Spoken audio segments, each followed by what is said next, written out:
here we have on the one hand a clear teaching.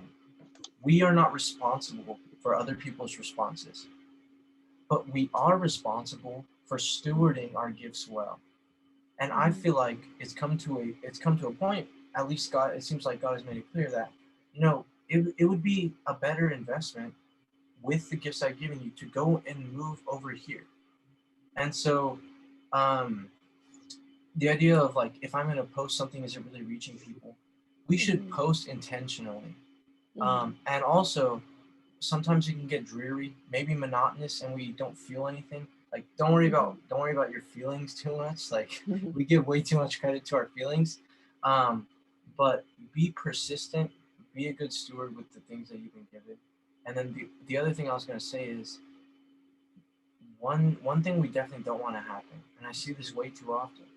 I have Christian friends who are so ready to post a new song by their favorite rapper, um, a new dance by their favorite person, but if they want to share the gospel, all of a sudden it's impossible to make a social media post. Let's not be living in trepidation anymore. Ash explained that we don't have to be worried about that, and if we're gonna be active on our social medias, let's be lights there. If we're gonna choose like to do it somewhere else, like I don't usually post Christian stuff on my Snapchat. That's cool too. But the point is, like, if you have Christian friends and you know like they're Christian and they don't post stuff, um, like, ask them about it, see what's going on, because there's a lot of people who will post a million things about, I don't know, the culture, but then not one thing about Jesus, and it's like, no, we're about Jesus, not the culture. So I once heard this saying that it's not about who follows you, it's about who you follow. Even if you have a million followers, but you're not following Jesus, then you're leading them nowhere. So I wouldn't say don't worry about all the numbers of people who are following you. I know it's tempting to look at how it's growing or shrinking all the time. It's definitely tempting, but the fact is that's not that important. Once again, this is God's work. And what matters is that we're following him and he'll bring the people. That's been something that he reminds me over and over and over again, that even if this just reaches one person, it'll all be worth it. And and even more recently, something that he's taught me is sometimes that one person that I was reaching was me. It always starts with me. So something I write is like, wow, God, okay, that's for me right there. So sometimes what I write, even if it didn't reach anyone else and just changed me, God still thinks it's worth it. So don't worry that much about how many it's reaching. Now, if you want to get into logistics and actually being like a good steward of what God's offered, there are definitely ways you can reach more people. See, on Instagram, you can put a whole bunch of hashtags to different like albums.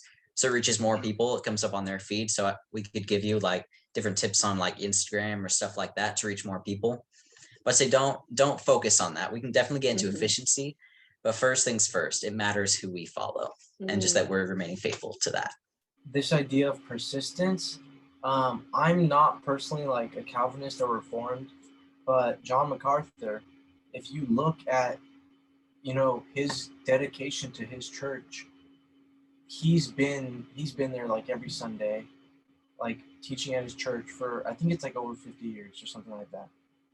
And now is the time when there's the most people with kind of all these clashes. His ministry has really grown, and it shows that because he's been faithful to steward the position that God gave him there, God has enlarged it because he's been faithful. We may differ on some theological things. He's my brother in Christ. He does amazing work. Um, and so that's just an example. He started at a small church in, I think it's like Sun Valley in California. It's not too far from where I live, where Ash is right now. And it's grown a lot. And that just shows that God's promise is sure.